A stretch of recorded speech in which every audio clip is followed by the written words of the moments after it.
राधे राधे दोस्तों, स्वागत है आपका आपके अपने चैनल अनन्या ओनली मोटिवेट। आज की कहानी है बेटों वाली विधवा।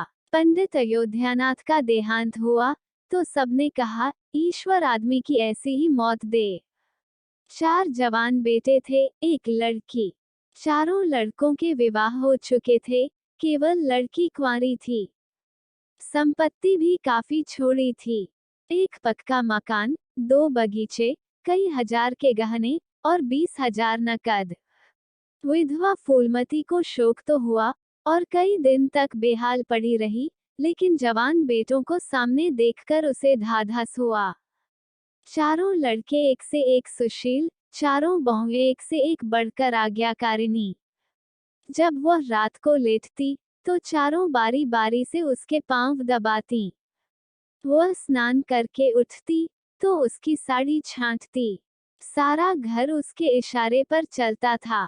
बड़ा लड़का कामता एक दफ्तर में 50 रुपए पर नौकर था। छोटा उमानाथ डॉक्टरी पास कर चुका था और कहीं औषधालय खोलने की फिक्र में था। तीसरा दयानाथ बीए में फेल हो गया था और पत्रिकाओं में लेख लिखकर कुछ न कुछ कमा लेता था। चौथा सितानाथ चारों में सबसे कुशाग्र बुद्धि और होनहार था और अब की साल बीए प्रथम श्रेणी में पास करके एमए की तैयारी में लगा हुआ था। किसी लड़के में वह दुर्व्यसन, वह छैलापन, वह लुटावपन ना था जो माता पिता को जलाता और कुल मर्यादा को डुबाता है। फूलमती घर की मालकिन थी। गोकी कुंजियां बड़ी बहू के पास रहती थी। बुढ़िया में वह अधिकार प्रेम ना था जो वृद्धजनों को कटु और कलहशील बना दिया करता है, किंतु उसकी इच्छा के बिना कोई बालक मिठाई तक न मंगा सकता था। संध्या हो गई थी। पंडित को मरे आज 12वां दिन था। कल 13 है। ब्रह्मभोज होगा। बिरादरी के लोग निमंत्रित होंगे। उसी की तैयारियां हो रही थीं। फूलमती अपनी कोठरी में बैठी देख रही थी। पल्लेदार बोरे में आटा लाकर रख रहे हैं। घी के टीन आ रहे हैं। शाक भाजी के टोकरे, शक्कर की बोरियां, दही के मटके चले आ रहे हैं। महापात्र के लिए दान की चीजें लाई गई, बर्तन, कपड़े, पलंग, बिछावन, छाते, जूते, छड़ियां, लालटेने आदि। किंतु फूलमती को कोई चीज नहीं दिखाई गई। नियमानुसार ये सब सामान उसके पास आने चाहिए थे। वह प्रत्येक वस्तु को देखती, उसे पसंद करती, उसकी मात्रा में कमी बेशी का फैसला करती, तब इन चीजों को भंडारे में रखा जाता। क्यों उसे दिखाने और उसकी राय लेने की जरूरत नहीं समझी गई। अच्छा, वह आटा 3 ही बोरा क्यों आया? उसने तो 5 बोरों के लिए कहा था। घी भी 5 ही कनस्तर है। उसने तो 10 कनस्तर मंगवाए थे। इसी तरह शाक भाजी, शक्कर, दही आदि में भी कमी की गई होगी। किसने उसके हुक्म में हस्तक्षेप किया? जब उसने एक बात तय कर दी, तब किसे उसको घटाने बढ़ाने का अधिकार है? आज 40 वर्षों से घर के प्रत्येक मामले में फूलमती की बात सर्वमान्य थी। उसने 100 कहा तो 100 खर्च किए गए, 1 कहा तो 1। किसी ने मीन मेख न की। यहाँ तक कि पंडित अयोध्यानाथ भी उसकी इच्छा के विरुद्ध कुछ न करते थे, पर आज उसकी आंखों के सामने प्रत्यक्ष रूप से उसके हुक्म की उपेक्षा की जा रही है। इसे वह क्यों कर स्वीकार कर सकती? कुछ देर तक तो वह जबत किए बैठी रही, पर अंत में न रहा गया। स्वायत्त शासन उसका स्वभाव हो गया था। वह क्रोध में भरी हुई आई और कामतानाथ से बोली, क्या आटा 3 ही बोरे लाए? मैंने तो 5 बोरों के लिए कहा था और घी भी 5 ही टीन मंगवाया। तुम्हें याद है, मैंने 10 कनस्तर कहा था। किफायत को मैं बुरा नहीं समझती, लेकिन जिसने यह कुआं खोदा, उसी की आत्मा पानी को तरसे, यह कितनी लज्जा की बात है। कामतानाथ ने क्षमा याचना न की, अपनी भूल भी स्वीकार न की, लज्जित भी नहीं हुआ। 1 मिनट तो विद्रोही भाव से खड़ा रहा, फिर बोला, हम लोगों की सलाह, 3 ही बोरों की हुई और 3 बोरे के लिए 5 टीन घी काफी था।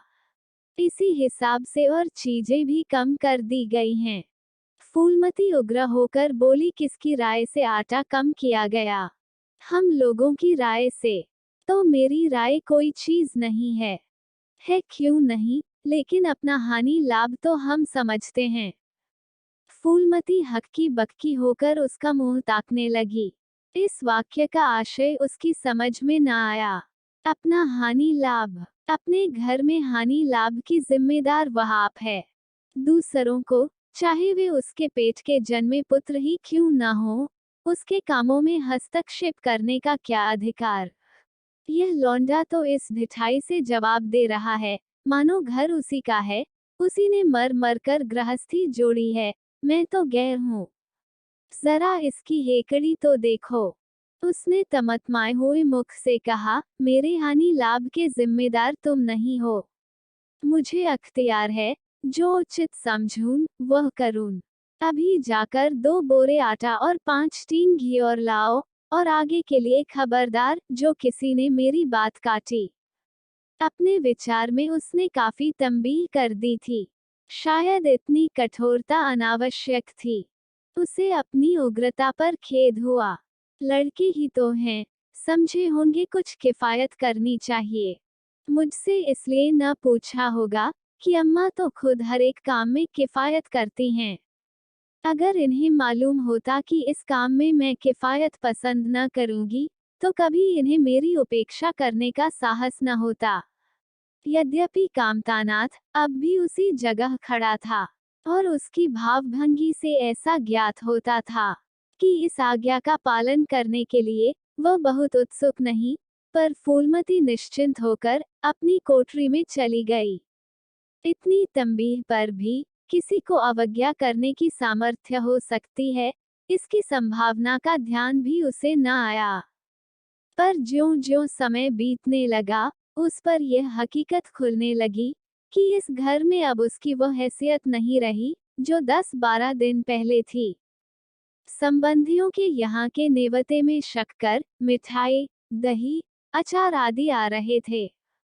बड़ी बहू इन वस्तुओं को स्वामिनी भाव से संभाल संभाल कर रख रही थी। कोई भी उससे पूछने नहीं आता। बिरादरी के लोग जो कुछ पूछते हैं, कामतानाथ से या बड़ी बहू से। कामतानाथ कहाँ का बड़ा इंतजामकार है, रात दिन भांग पिए पड़ा रहता है, किसी तरह रो धोकर दफ्तर चला जाता है। उसमें भी महीने में 15 नागू से कम नहीं होते। वह तो कहो, साहब पंडित जी का लिहाज करता है, नहीं अब तक कभी का निकाल देता। और बड़ी बहू जैसी फुहड़ औरत भला इन सब बातों को क्या समझेगी? अपने कपड़े लत्ते तक तो जतन से रख नहीं सकती, चली है गृहस्थी चलाने। भाद होगी और क्या, सब मिलकर कुल की नाक कटवाएंगे। वक्त पर कोई न कोई चीज कम हो जाएगी। इन कामों के लिए बड़ा अनुभव चाहिए। कोई चीज तो इतनी बन जाएगी कि मारी मारी फिरेगी। कोई चीज इतनी कम बनेगी कि किसी पत्तल पर पहुंचेगी, किसी पर नहीं। आखिर इन सबों को हो क्या गया है? अच्छा, बहू तिजोरी क्यों खोल रही है? वह मेरी आज्ञा के बिना तिजोरी खोलने वाली कौन होती है?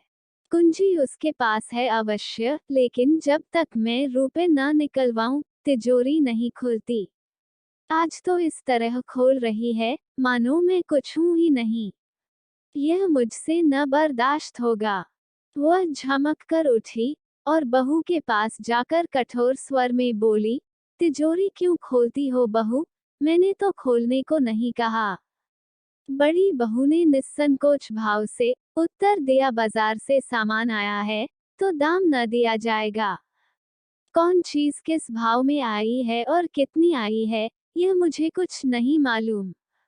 जब तक हिसाब किताब न हो जाए, रुपए कैसे दिए जा सकते हैं? हिसाब किताब सब हो गया है। किसने किया? अब मैं क्या जानूं किसने किया?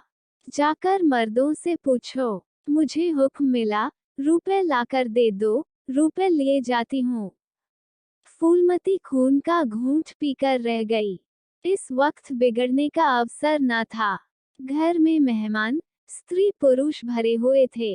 अगर इस वक्त उसने लड़कों को डांटा, तो लोग यही कहेंगे कि इनके घर में पंडित जी के मरते ही फूट पड़ गई।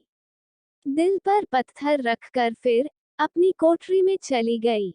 जब मेहमान विदा हो जाएंगे, तब वह एक एक की खबर लेगी। तब देखेगी कौन उसके सामने आता है और क्या कहता है। इनकी सारी चौकड़ी भुला देगी। किंतु कोठरी के एकांत में भी वह निश्चिंत न बैठी थी। सारी परिस्थिति को गिद्ध दृष्टि से देख रही थी। कहाँ सत्कार का कौन सा नियम भंग होता है, कहाँ मर्यादाओं की उपेक्षा की जाती है। भोज आरंभ हो गया। सारी बिरादरी एक साथ पंगत में बैठा दी गई। आंगन में मुश्किल से 200 आदमी बैठ सकते हैं। ये 500 आदमी इतनी सी जगह में कैसे बैठ जाएंगे? क्या आदमी के ऊपर आदमी बिठाए जाएंगे? 2 पंगतों में लोग बिठाए जाते तो क्या बुराई हो जाती? यही तो होता है कि 12 बजे की जगह भोज 2 बजे समाप्त होता, मगर यहाँ तो सबको सोने की जल्दी पड़ी हुई है। किसी तरह यह बला सिर से टले और चैन से सोएं। लोग कितने सटकर बैठे हुए हैं कि किसी को हिलने की भी जगह नहीं। पत्तल एक पर एक रखे हुए हैं। पूरियां ठंडी हो गईं। लोग गरम गरम मांग रहे हैं। मैदे की पूरियां ठंडी होकर चिमड़ी हो जाती हैं। इन्हें कौन खाएगा? रसोई को कढ़ाव पर से न जाने क्यों उठा दिया गया। यही सब बातें नाक काटने की हैं। सहसा शोर मचा, तरकारियों में नमक नहीं। बड़ी बहू जल्दी जल्दी नमक पीसने लगी। फूलमती क्रोध के मारे ओठ चबा रही थी, पर इस अवसर पर मुंह न खोल सकती थी। बोरे भर नमक पिसा और पत्तलों पर डाला गया। इतने में फिर शोर मचा, पानी गर्म है, ठंडा पानी लाओ। ठंडे पानी का कोई प्रबंध न था, बर्फ भी न मंगाई गई। आदमी बाजार दौड़ाया गया, मगर बाजार में इतनी रात गए बर्फ कहाँ? आदमी खाली हाथ लौट आया। मेहमानों को वही नल का गर्म पानी पीना पड़ा। फूलमती का बस चलता तो लड़कों का मुंह नोच लेती। ऐसी छिछालेदर उसके घर में कभी न हुई थी। उस पर सब मालिक बनने के लिए मरते हैं। बर्फ जैसी जरूरी चीज मंगवाने की भी किसी को सुधि न थी। सुधि कहाँ से रहे जब किसी को गप लड़ाने से फुर्सत न मिले। मेहमान अपने दिल में क्या कहेंगे कि चले हैं बिरादरी को भोज देने और घर में बर्फ तक नहीं।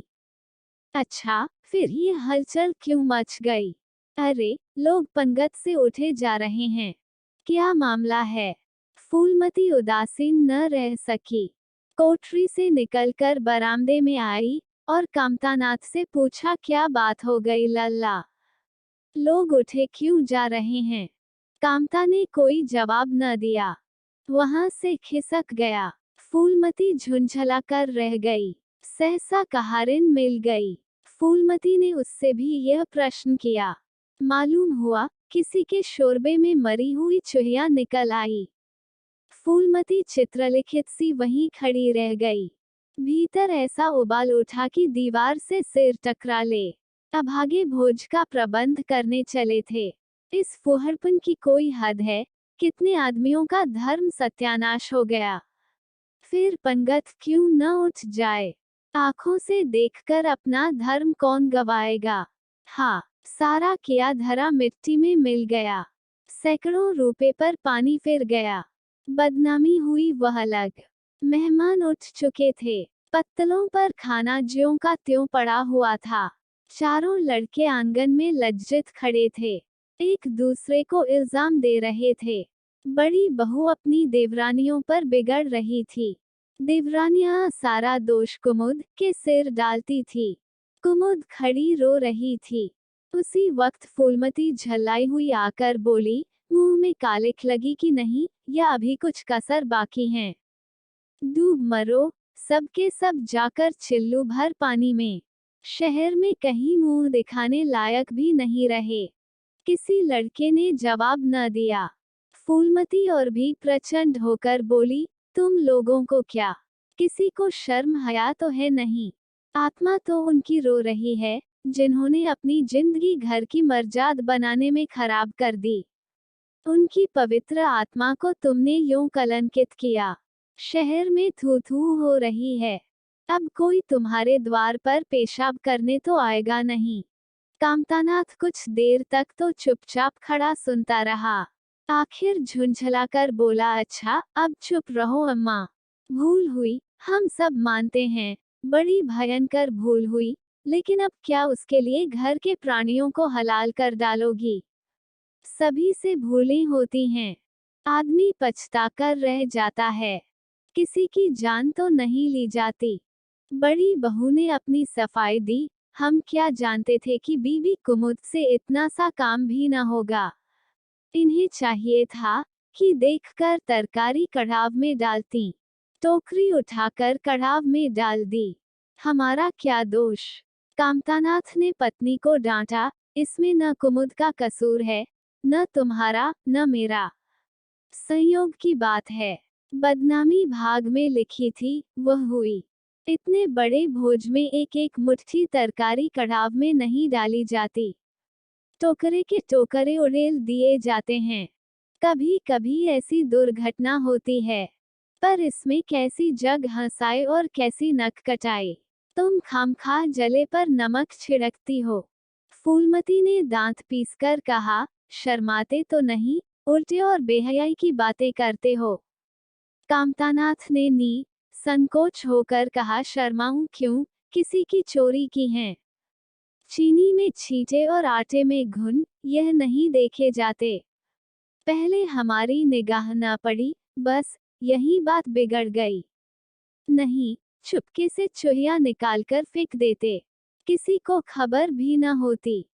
फूलमती ने चकित होकर कहा, क्या कहता है, मरी चूहिया खिलाकर सबका धर्म बिगाड़ देता। कामता हंसकर बोला, क्या पुराने जमाने की बातें करती हो अम्मा? इन बातों से धर्म नहीं जाता। यह धर्मात्मा लोग जो पत्तल पर से उठ गए हैं, इनमें से कौन है जो भेड़ बकरी का मांस न खाता हो? तालाब के कछुए और घोंघे तक तो किसी से बचते नहीं। जरा सी चूहिया में क्या रखा था? फूलमती को ऐसा प्रतीत हुआ कि अब प्रलय आने में बहुत देर नहीं है। जब पढ़े लिखे आदमियों के मन में ऐसे अधार्मिक भाव आने लगे, तो फिर धर्म की भगवान ही रक्षा करें। अपना सा मुंह लेकर चली गई। 2 महीने गुजर गए हैं। रात का समय है। चारों भाई दिन के काम से छुट्टी पाकर कमरे में बैठे गपशप कर रहे हैं। बड़ी बहू भी षड्यंत्र में शरीक है। कुमुद के विवाह का प्रश्न छिड़ा हुआ है। कामतानाथ ने मसनद पर टेक लगाते हुए कहा, दादा की बात दादा के साथ गई।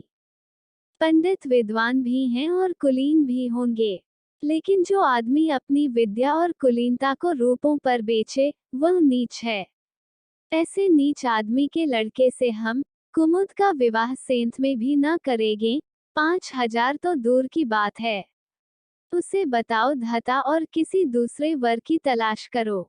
हमारे पास कुल 20,000 ही तो हैं। एक एक के हिस्से में 5-5 हजार आते हैं। 5,000 दहेज में दे दें और 5,000 नेग न्योछावर बाजे गाजे में उड़ा दें, तो फिर हमारी बधिया ही बैठ जाएगी। उमानाथ बोले, मुझे अपना औषधालय खोलने के लिए कम से कम 5,000 की जरूरत है। मैं अपने हिस्से में से एक पाई भी नहीं दे सकता। फिर खुलते ही आमदनी तो होगी नहीं। कम से कम साल भर घर से खाना पड़ेगा। दयानाथ एक समाचार पत्र देख रहे थे। आंखों से ऐनक उतारते हुए बोले, मेरा विचार भी एक पत्र निकालने का है।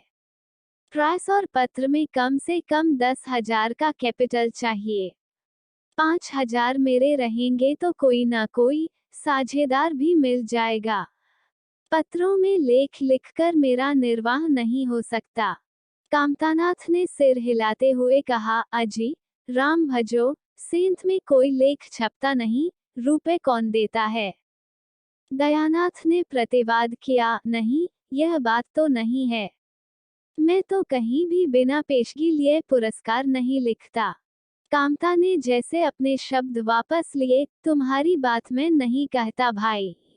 तुम तो थोड़ा बहुत मार लेते हो, लेकिन सबको तो नहीं मिलता। बड़ी बहू ने श्रद्धा भाव ने कहा, कन्या भाग्यवान हो तो दरिद्र घर में भी सुखी रह सकती है, अभागी हो तो राजा के घर में भी रोएगी। यह सब नसीबों का खेल है। कामतानाथ ने स्त्री की ओर प्रशंसा भाव से देखा, फिर इसी साल हमें सीता का विवाह भी तो करना है। सीतानाथ सबसे छोटा था। सिर झुकाए भाइयों की स्वार्थ भरी बातें सुन सुनकर कुछ कहने के लिए उतावला हो रहा था। अपना नाम सुनते ही बोला, मेरे विवाह की आप लोग चिंता न करें। मैं जब तक किसी धंधे में न लग जाऊंगा, विवाह का नाम भी न लूंगा, और सच पूछिए तो मैं विवाह करना ही नहीं चाहता। देश को इस समय बालकों की जरूरत नहीं, काम करने वालों की जरूरत है। मेरे हिस्से के रुपए आप कुमुद के विवाह में खर्च कर दें। सारी बातें तय हो जाने के बाद यह उचित नहीं है कि पंडित मुरारीलाल से संबंध तोड़ लिया जाए। उमा ने तीव्र स्वर में कहा, 10,000 कहाँ से आएंगे? सीता ने डरते हुए कहा, मैं तो अपने हिस्से के रुपए देने को कहता हूँ, और शेष मुरारीलाल से कहा जाए कि दहेज में कुछ कमी कर दें। वे इतने स्वार्थांध नहीं हैं कि इस अवसर पर कुछ बल खाने को तैयार न हो जाए। अगर वह 3,000 में संतुष्ट हो जाएं, तो 5,000 में विवाह हो सकता है। उमा ने कामतानाथ से कहा, सुनते हैं भाई साहब इसकी बातें। दयानाथ बोल उठे, तो इसमें आप लोगों का क्या नुकसान है?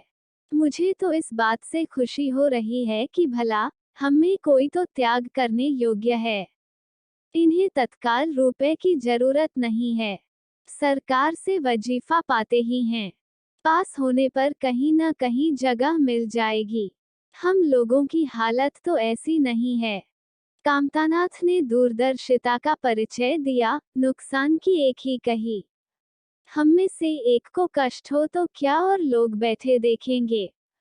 यह अभी लड़के हैं, इन्हें क्या मालूम, समय पर 1 रुपया 1 लाख का काम करता है। कौन जानता है, कल इन्हें विलायत जाकर पढ़ने के लिए सरकारी वजीफा मिल जाए, या सिविल सर्विस में आ जाए। उस वक्त सफर की तैयारियों में 4-5 हजार लग जाएंगे। तब किसके सामने हाथ फैलाते फिरेंगे? मैं यह नहीं चाहता कि दहेज के पीछे इनकी जिंदगी नष्ट हो जाए। इस तर्क ने सीतानाथ को भी तोड़ लिया। सकुचाता हुआ बोला, हाँ, यदि ऐसा हुआ तो बेशक मुझे रुपए की जरूरत होगी। क्या ऐसा होना असंभव है? असंभव तो मैं नहीं समझता, लेकिन कठिन अवश्य है। वजीफे उन्हें मिलते हैं जिनके पास सिफारिशें होती हैं, मुझे कौन पूछता है। कभी कभी सिफारिशें धरी रह जाती हैं और बिना सिफारिश वाले बाजी मार ले जाते हैं। तो आप जैसा उचित समझें। मुझे यहाँ तक मंजूर है कि चाहे मैं विलायत न जाऊं, पर कुमुद अच्छे घर जाए। कामतानाथ ने निष्ठा भाव से कहा, अच्छा घर दहेज देने ही से नहीं मिलता भैया। जैसा तुम्हारी भाभी ने कहा, यह नसीबों का खेल है। मैं तो चाहता हूँ कि मुरारीलाल को जवाब दे दिया जाए, और कोई ऐसा घर खोजा जाए जो थोड़े में राजी हो जाए। इस विवाह में मैं 1,000 से ज्यादा नहीं खर्च कर सकता। पंडित दीनदयाल कैसे हैं? उमा ने प्रसन्न होकर कहा, बहुत अच्छे। MA BA न सही, यजमानों से अच्छी आमदनी है। दयानाथ ने आपत्ति की, अम्मा से भी पूछ तो लेना चाहिए। कामतानाथ को इसकी कोई जरूरत न मालूम हुई। बोली, उनकी तो जैसे बुद्धि ही भ्रष्ट हो गई। वही पुराने युग की बातें मुरारीलाल के नाम पर उधार खाए बैठी हैं। यह नहीं समझती कि वह जमाना नहीं रहा। उनको तो बस कुमुद मुरारी पंडित के घर जाए, चाहे हम लोग तबाह हो जाए। उमा ने एक शंका उपस्थित की, अम्मा अपने सब गहने कुमुद को दे देंगी, देख लीजिएगा। कामतानाथ का स्वार्थ नीति से विद्रोह न कर सका। बोले गहनों पर उनका पूरा अधिकार है। यह उनका स्त्री धन है, जिसे चाहें दे सकती हैं। उमा ने कहा, स्त्री धन है तो क्या वह उसे लुटा देंगी? आखिर वह भी तो दादा ही की कमाई है। किसी की कमाई हो, स्त्री धन पर उनका पूरा अधिकार है। यह कानूनी गोरखधंधे हैं। 20,000 में तो 4 हिस्सेदार हों और 10,000 के गहने अम्मा के पास रह जाए। देख लेना, इन्हीं के बल पर वो कुमुद का विवाह मुरारी पंडित के घर करेगी। उमानाथ इतनी बड़ी रकम को इतनी आसानी से नहीं छोड़ सकता। वो कपट नीति में कुशल है। कोई कौशल रचकर माता से सारे गहने ले लेगा। उस वक्त तक कुमुद के विवाह की चर्चा करके फूलमती को भड़काना उचित नहीं। कामतानाथ ने सिर हिलाकर कहा, भाई, मैं इन चालों को पसंद नहीं करता। उमानाथ ने खिसियाकर कहा, गहने 10,000 से कम के न होंगे। कामता अविचलित स्वर में बोले, कितने ही के हों, मैं अनीति में हाथ नहीं डालना चाहता। तो आप अलग बैठिए। हाँ, बीच में भांजी न मारिएगा। मैं अलग रहूंगा। और तुम सीता? अलग रहूंगा। लेकिन जब दयानाथ से यही प्रश्न किया गया, तो वह उमानाथ से सहयोग करने को तैयार हो गया। 10,000 में 2,500 तो उसके होंगे ही। इतनी बड़ी रकम के लिए यदि कुछ कौशल भी करना पड़े तो क्षम्य है। फूलमती रात को भोजन करके लेटी थी कि उमा और दया उसके पास जाकर बैठ गए। दोनों ऐसा मुंह बनाए हुए थे, मानो कोई भारी विपत्ति आ पड़ी है। फूलमती ने सशंक होकर पूछा, तुम दोनों घबराए हुए मालूम होते हो। उमा ने सिर खुजलाते हुए कहा, समाचार पत्रों में लेख लिखना बड़े जोखिम का काम है अम्मा। कितना ही बचकर लिखो, लेकिन कहीं न कहीं पकड़ हो ही जाती है। दयानाथ ने एक लेख लिखा था। उस पर 5,000 की जमानत मांगी गई है। अगर कल तक जमा न कर दी गई, तो गिरफ्तार हो जाएंगे और 10 साल की सजा ठुक जाएगी। फूलमती ने सिर पीटकर कहा, ऐसी बातें क्यों लिखते हो बेटा? जानते नहीं हो, आजकल हमारे अदिन आए हुए हैं। जमानत किसी तरह टल नहीं सकती। दयानाथ ने आपराधिक भाव से उत्तर दिया, मैंने तो अम्मा ऐसी कोई बात नहीं लिखी थी, लेकिन किस्मत को क्या करूं। हाकिम जिला इतना कड़ा है कि जरा भी रियायत नहीं करता। मैंने जितनी दौड़ा धूप हो सकती थी, वह सब कर ली। तो तुमने कामता से रुपए का प्रबंध करने को नहीं कहा? उमा ने मुंह बनाया, उनका स्वभाव तो तुम जानती हो अम्मा, उन्हें रुपए प्राणों से प्यारे हैं। इन्हें चाहे काला पानी ही हो जाए, वह एक पाई न देंगे। दयानाथ ने समर्थन किया, मैंने तो उनसे इसका जिक्र ही नहीं किया। फूलमती ने चारपाई से उठते हुए कहा, चलो, मैं कहती हूँ, देगा कैसे नहीं। रुपए इसी दिन के लिए होते हैं कि गाड़ कर रखने के लिए। उमानाथ ने माता को रोककर कहा, नहीं अम्मा, उनसे कुछ न कहो। रुपए तो न देंगे, उल्टे और हाय हाय मचाएंगे। उनको अपनी नौकरी की खैरियत मनानी है, इन्हें घर में रहने भी न देंगे। अफसरों में जाकर खबर दे दे तो आश्चर्य नहीं। फूलमती ने लाचार होकर कहा, तो फिर जमानत का क्या प्रबंध करोगे? मेरे पास तो कुछ नहीं है।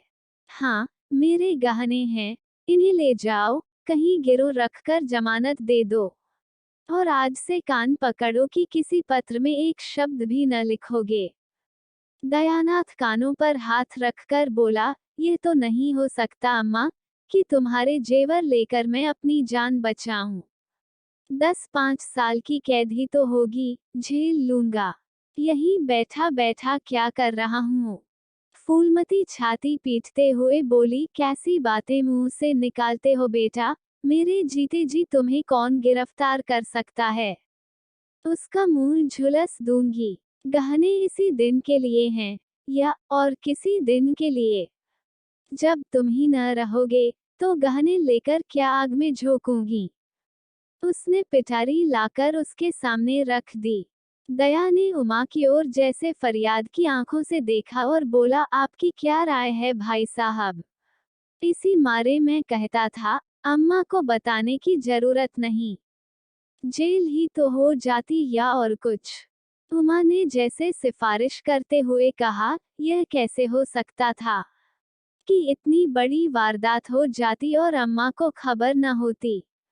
मुझसे यह नहीं हो सकता था कि सुनकर पेट में डाल लेता, मगर अब करना क्या चाहिए, यह मैं खुद निर्णय नहीं कर सकता।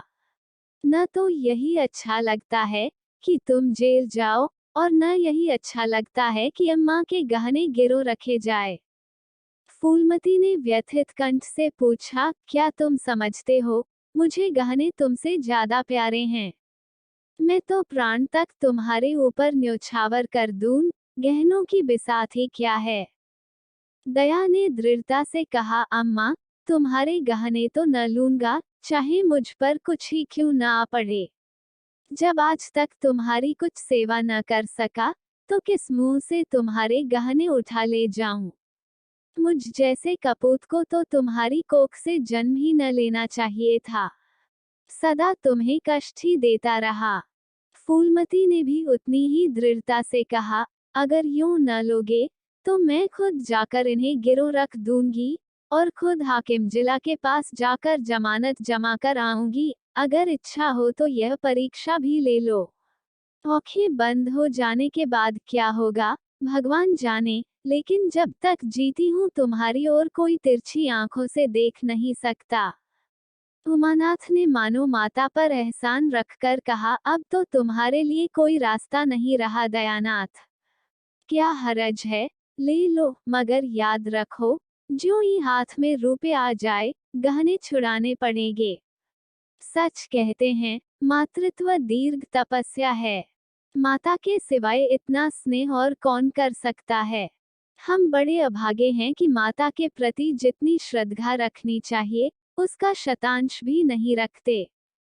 दोनों ने जैसे बड़े धर्म संकट में पड़कर गहनों की पिटारी संभाली और चलते बने। माता वात्सल्य भरी आंखों से उनकी ओर देख रही थी, और उसकी संपूर्ण आत्मा का आशीर्वाद जैसे उन्हें अपनी गोद में समेट लेने के लिए व्याकुल हो रहा था। आज कई महीने के बाद उसके भग्न मात्र हृदय को अपना सर्वस्व अर्पण करके जैसे आनंद की विभूति मिली। उसकी स्वामिनी कल्पना इसी त्याग के लिए, इसी आत्मसमर्पण के लिए जैसे कोई मार्ग ढूंढती रहती थी। अधिकार या लोभ या ममता की वहां गंध तक न थी। त्याग ही उसका आनंद और त्याग ही उसका अधिकार है। आज अपना खोया हुआ अधिकार पाकर अपनी सिरजी हुई प्रतिमा पर अपने प्राणों की भेंट करके वह निहाल हो गई। 3 महीने और गुजर गए। माँ के गहनों पर हाथ साफ करके चारों भाई उसकी दिलजोई करने लगे थे। अपनी स्त्रियों को भी समझाते थे कि उसका दिल न दुखाए। अगर थोड़े से शिष्टाचार से उसकी आत्मा को शांति मिलती है, तो इसमें क्या हानि है? चारों करते अपने मन की, पर माता से सलाह ले लेते, या ऐसा जाल फैलाते कि वह सरल ही उनकी बातों में आ जाती और हर एक काम में सहमत हो जाती। बाग को बेचना उसे बहुत बुरा लगता था, लेकिन चारों ने ऐसी माया रची कि वो उसे बेचते पर राजी हो गई, किंतु कुमुद के विवाह के विषय में मत एक न हो सका। माँ पंडित पुरारीलाल पर जमी हुई थी, लड़के दीनदयाल पर अड़े हुए थे। एक दिन आपस में कलह हो गई। फूलमती ने कहा, माँ बाप की कमाई में बेटी का हिस्सा भी है। तुम्हें 16,000 का एक बाग मिला, 25,000 का एक मकान, 20,000 नकद में, क्या 5,000 भी कुमुद का हिस्सा नहीं है? कामता ने नम्रता से कहा, अम्मा, कुमुद आपकी लड़की है, तो हमारी बहन है। आप 2-4 साल में प्रस्थान कर जाएंगी, पर हमार और उसका बहुत दिनों तक रहेगा। तब हम यथाशक्ति कोई ऐसी बात न करेंगे जिससे उसका अमंगल हो, लेकिन हिस्से की बात कहती हो, तो कुमुद का हिस्सा कुछ नहीं। दादा जीवित थे, तब और बात थी। वो उसके विवाह में जितना चाहते खर्च करते। कोई उनका हाथ न पकड़ सकता था, लेकिन अब तो हमें एक एक पैसे की किफायत करनी पड़ेगी। जो काम 1000 में हो जाए, उसके लिए 5000 खर्च करना कहाँ की बुद्धिमानी है। उमानाथ से सुधारा, 5000 क्यों, 10,000 कहिए। कामता ने भवेश सिकोड़ कर कहा, नहीं, मैं 5000 ही कहूंगा। एक विवाह में 5000 खर्च करने की हमारी हैसियत नहीं है। फूलमती ने जिद पकड़कर कहा, विवाह तो मुरारीलाल के पुत्र से ही होगा। 5000 खर्च हो, चाहे 10,000। मेरे पति की कमाई है। मैंने मर मर कर जोड़ा है। अपनी इच्छा से खर्च करूंगी। तुम्ही ने मेरी कोख से नहीं जन्म लिया है। कुमुद भी उसी कोख से आई है। मेरी आंखों में तुम सब बराबर हो। मैं किसी से कुछ मांगती नहीं। तुम बैठे तमाशा देखो, मैं सब कुछ कर लूंगी। 20,000 में 5,000 कुमुद का है। कामतानाथ को अब कड़वे सत्य की शरण लेने के सिवा और मार्ग न रहा। बोला, अम्मा, तुम बरबस बात बढ़ाती हो। जिन रुपयों को तुम अपना समझती हो, वह तुम्हारे नहीं हैं। तुम हमारी अनुमति के बिना उनमें से कुछ नहीं खर्च कर सकती। फूलमती को जैसे सर्प ने डस लिया। क्या कहा? फिर तो कहना। मैं अपने ही संचय रुपए अपनी इच्छा से नहीं खर्च कर सकती। वो रुपए तुम्हारे नहीं रहे, हमारे हो गए। तुम्हारे होंगे, लेकिन मेरे मरने के पीछे नहीं, दादा के मरते ही हमारे हो गए। उमानाथ ने बेहयाई से कहा, अम्मा, कानून कायदा तो जानती नहीं, नाहक उछलती हैं। फूलमती क्रोध विहरिल रोकर बोली, भाड़ में जाए तुम्हारा कानून। मैं ऐसे कानून को नहीं जानती। तुम्हारे दादा ऐसे कोई धननासेठ नहीं थे। मैंने ही पेट और तन काटकर यह गृहस्थी जोड़ी है, नहीं आज बैठने की छाव न मिलती। मेरे जीते जी तुम मेरे रुपए नहीं छू सकते। मैंने 3 भाइयों के विवाह में 10-10 हजार खर्च किए हैं। वही मैं कुमुद के विवाह में भी खर्च करूंगी। कामतानाथ भी गर्म पड़ा, आपको कुछ भी खर्च करने का अधिकार नहीं है। उमानाथ ने बड़े भाई को डांटा, आप खामख्वाह अम्मा के मुंह लगते हैं भाई साहब। मुरारीलाल को पत्र लिख दीजिए कि तुम्हारे यहाँ कुमुद का विवाह न होगा। बस, छुट्टी हुई। कायदा कानून तो जानती नहीं, व्यर्थ की बहस करती हैं। फूलमती ने संयमित स्वर में कही, अच्छा, क्या कानून है, जरा मैं भी सुनूं। उमा ने निरीह भाव से कहा, कानून यही है कि बाप के मरने के बाद जायदाद बेटों की हो जाती है। माँ का हक केवल रोटी कपड़े का है। फूलमती ने तड़प कर पूछा, किसने यह कानून बनाया है? उमा शांत स्थिर स्वर में बोला, हमारे ऋषियों ने, महाराज मनु ने, और किसने? फूलमती एक क्षण अवाक रहकर आहत कंठ से बोली, तो इस घर में मैं तुम्हारे टुकड़ों पर पड़ी हुई हूँ। उमानाथ ने न्यायाधीश की निर्ममता से कहा, तुम जैसा समझो। फूलमती की संपूर्ण आत्मा मानो इस वज्रपात से चीत्कार करने लगी। उसके मुख से जलती हुई चिंगारियों की भांति यह शब्द निकल पड़े, मैंने घर बनवाया, मैंने संपत्ति जोड़ी, मैंने तुम्हें जन्म दिया, पाला और आज मैं इस घर में गैर हूँ। मनु का यही कानून है, और तुम उसी कानून पर चलना चाहते हो। अच्छी बात है, अपना घर द्वार लो। मुझे तुम्हारी आश्रिता बनकर रहना स्वीकार नहीं। इससे कहीं अच्छा है कि मर जाऊं। वाह रे अंधेर, मैंने पेड़ लगाया और मैं ही उसकी छाह में खड़ी ना हो सकती। अगर यही कानून है, तो इसमें आग लग जाए। चारों युवक पर माता के इस क्रोध और आतंक का कोई असर न हुआ। कानून का फौलादी कवच उनकी रक्षा कर रहा था। इन कांटों का उन पर क्या असर हो सकता था? जरा देर में फूलमती उठकर चली गई।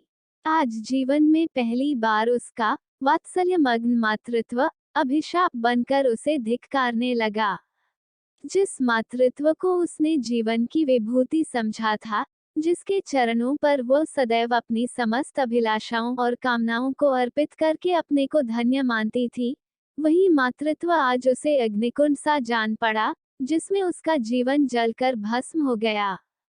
संध्या हो गई थी। द्वार पर नीम का वृक्ष सिर झुकाए निस्तब्ध खड़ा था, मानो संसार की गति पर क्षुब्ध हो रहा हो। अस्ताचल की ओर प्रकाश और जीवन का देवता फूलवती के मातृत्व ही की भांति अपनी चिता में जल रहा था। 5 फूलमती अपने कमरे में जाकर लेटी तो उसे मालूम हुआ उसकी कमर टूट गई है। पति के मरते ही अपने पेट के लड़के उसके शत्रु हो जाएंगे, उसको स्वप्न में भी अनुमान ना था।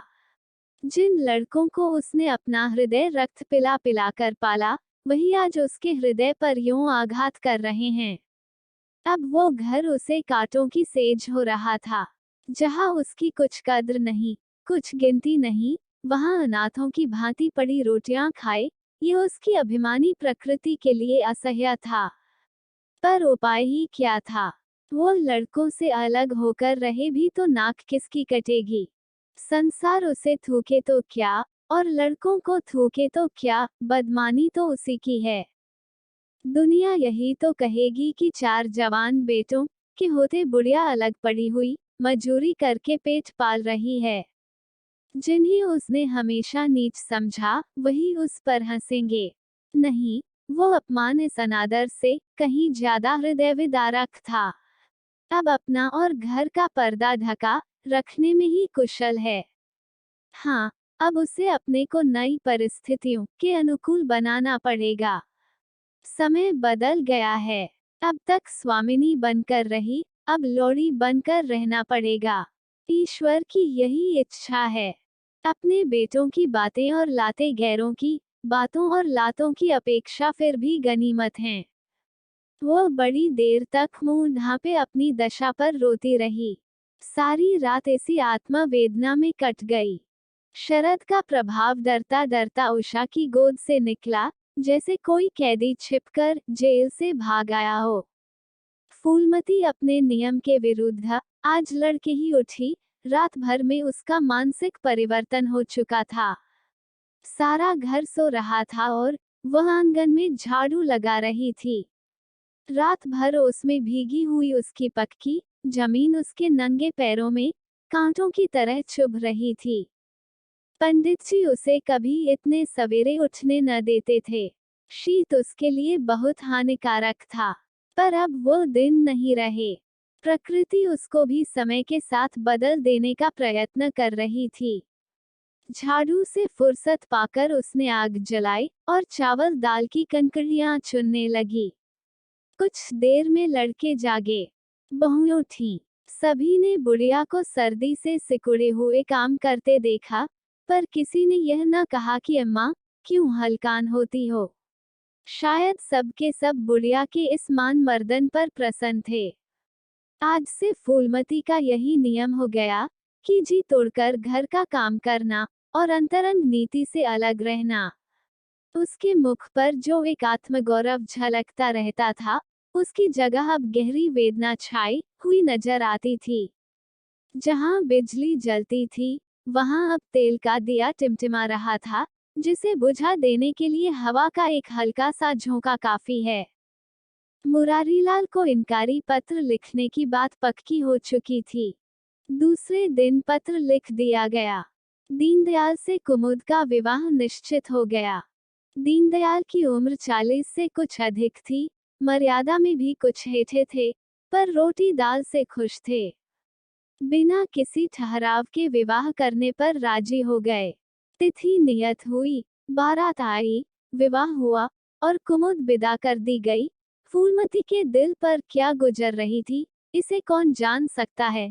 पर चारों भाई बहुत प्रसन्न थे, मानो उनके हृदय का कांटा निकल गया हो।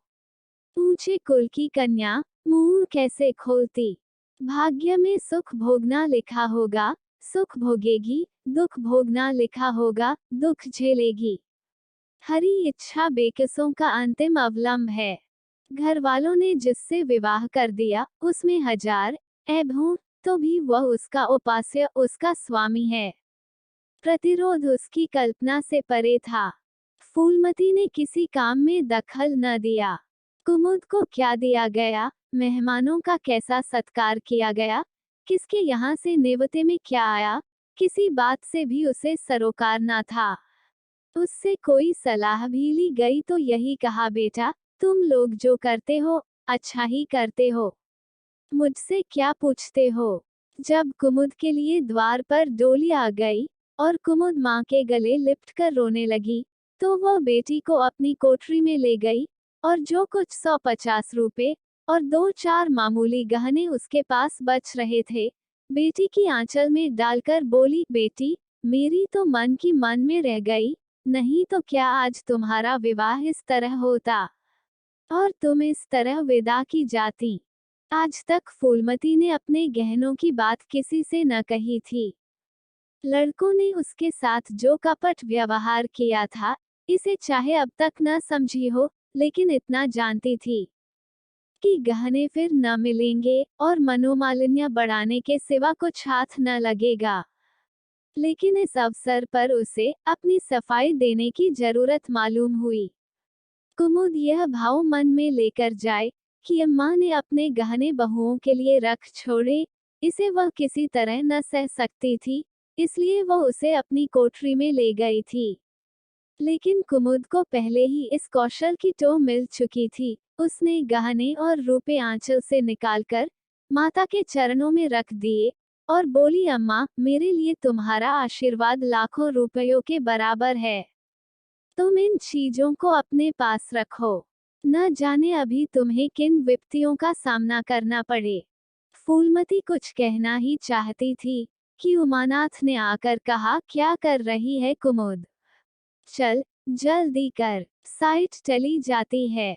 वो लोग हाय हाय कर रहे हैं, फिर तो 2-4 महीने में आएगी ही, जो कुछ लेना देना हो ले लेना। फूलमती के घाव पर जैसे मानो नमक पड़ गया। बोली, मेरे पास अब क्या है भैया जो इसे मैं दूंगी। जाओ बेटी, भगवान तुम्हारा सुहाग अमर करें। कुमुद विदा हो गई। फूलमती पिछड़कर गिर पड़ी। जीवन की लालसा नष्ट हो गई। 1 साल बीत गया। फूलमती का कमरा घर में सब कमरों से बड़ा और हवादार था। कई महीनों से उसने बड़ी बहू के लिए खाली कर दिया था और खुद एक छोटी सी कोठरी में रहने लगी, जैसे कोई भिखारिन हो। बेटों और बहुओं से अब उसे जरा भी स्नेह न था, वह अब घर की लौड़ी थी। घर के किसी प्राणी, किसी वस्तु, किसी प्रसंग से उसे प्रयोजन न था। वह केवल इसलिए जीती थी कि मौत न आती थी। सुख या दुख का अब उसे लेशमात्र भी ज्ञान न था। उमानाथ का औषधालय खुला, मित्रों की दावत हुई, नाच तमाशा हुआ। दयानाथ का प्रेस खुला, फिर जलसा हुआ। सितानाथ को वजीफा मिला और विलायत गया, फिर उत्सव हुआ। कामतानाथ के बड़े लड़के का यज्ञोपवीत संस्कार हुआ, फिर धूमधाम हुई। लेकिन फूलमती के मुख पर आनंद की छाया तक न आई। कामता प्रसाद टाइफाइड में महीने भर बीमार रहा और मरकर उठा। दयानाथ ने अब की अपने पत्र का प्रचार बढ़ाने के लिए वास्तव में एक आपत्तिजनक लेख लिखा और 6 महीने की सजा पाई। उमानाथ ने एक फौजदारी के मामले में रिश्वत लेकर गलत रिपोर्ट लिखी और उसकी सनद छीन ली गई, पर फूलमती के चेहरे पर रंज की परछाई तक न पड़ी। उसके जीवन में अब कोई आशा, कोई दिलचस्पी, कोई चिंता न थी। बस पशुओं की तरह काम करना और खाना, यही उसकी जिंदगी के 2 काम थे। जानवर मारने से काम करता है, पर खाता है मन से। फूलमती बेकहे काम करती थी, पर खाती थी विष के कौर की तरह। महीनों सिर में तेल न पड़ता, महीनों कपड़े न धुलते, कुछ परवाह नहीं। चेतना शून्य हो गई थी। सावन की झड़ी लगी हुई थी। मलेरिया फैल रहा था। आकाश में मटियाले बादल थे, जमीन पर मटियाला पानी। आर्द्र वायु शीत ज्वर और श्वास का वितरणा करती फिरती थी। घर की महरी बीमार पड़ गई। फूलमती ने घर के सारे बर्तन मांजे, पानी में भीग भीग कर सारा काम किया। फिर आग जलाई और चूल्हे पर पतीलियां चढ़ा दी। लड़कों को समय पर भोजन मिलना चाहिए। सहसा उसे याद आया, कामतानाथ नल का पानी नहीं पीते। उसी वर्षा में गंगा जल लाने चली। कामतानाथ ने पलंग पर लेटे लेटे कहा, रहने दो अम्मा, मैं पानी भर लाऊंगा, आज महरी खूब बैठ रही। फूलमती ने मटियाले आकाश की ओर देखकर कहा, तुम भीग जाओगे बेटा, सर्दी हो जाएगी।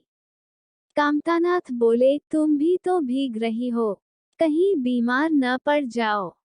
फूलमती निर्मम भाव से बोली, मैं बीमार न पड़ूंगी, मुझे भगवान ने अमर कर दिया है। उमानाथ भी वहीं बैठा हुआ था। उसके औषधालय में कुछ आमदनी न होती थी, इसलिए बहुत चिंतित था। भाई भवाज की मुँह देखी करता रहता था। बोला, जाने भी दो भैया, बहुत दिनों बहुओं पर राज कर चुकी है, उसका प्रायश्चित तो करने दो। गंगा बड़ी हुई थी, जैसे समुद्र हो, क्षितिज के सामने के कुल से मिला हुआ था। किनारों के वृक्षों की केवल फुनगियां पानी के ऊपर रह गई थीं। घाट ऊपर तक पानी में डूब गए थे। फूलमती कलसा लिए नीचे उतरी, पानी भरा और ऊपर जा रही थी कि पांव फिसला। संभल न सकी, पानी में गिर पड़ी। पल भर हाथ पांव चलाए, फिर लहरें उसे नीचे खींच ले गईं। किनारे पर दो चार पंडे चिल्लाए, अरे दौड़ो, बुढ़िया डूबी जाती है। दो चार आदमी दौड़े भी, लेकिन फूलमती लहरों में समा गई थी, उन बल खाती हुई लहरों में, जिन्हें देखकर ही हृदय कांप उठता था। एक ने पूछा, यह कौन बुढ़िया थी? अरे, वही पंडित अयोध्यानाथ की विधवा है। अयोध्यानाथ तो बड़े आदमी थे। हाँ थे तो, पर इसके भाग्य में ठोकर खाना लिखा था। उनके तो कई लड़के बड़े बड़े हैं और सब कमाते हैं। हाँ, सब हैं भाई, मगर भाग्य भी तो कोई वस्तु है। आशा है कि आपको ये कहानी अच्छी लगी होगी। हमारे वीडियो को लाइक शेयर करें, और ऐसे ही मोटिवेशनल कहानियों को सुनने के लिए हमारे चैनल को सब्सक्राइब जरूर करें। अपना कीमती समय हमें देने के लिए दिल से धन्यवाद।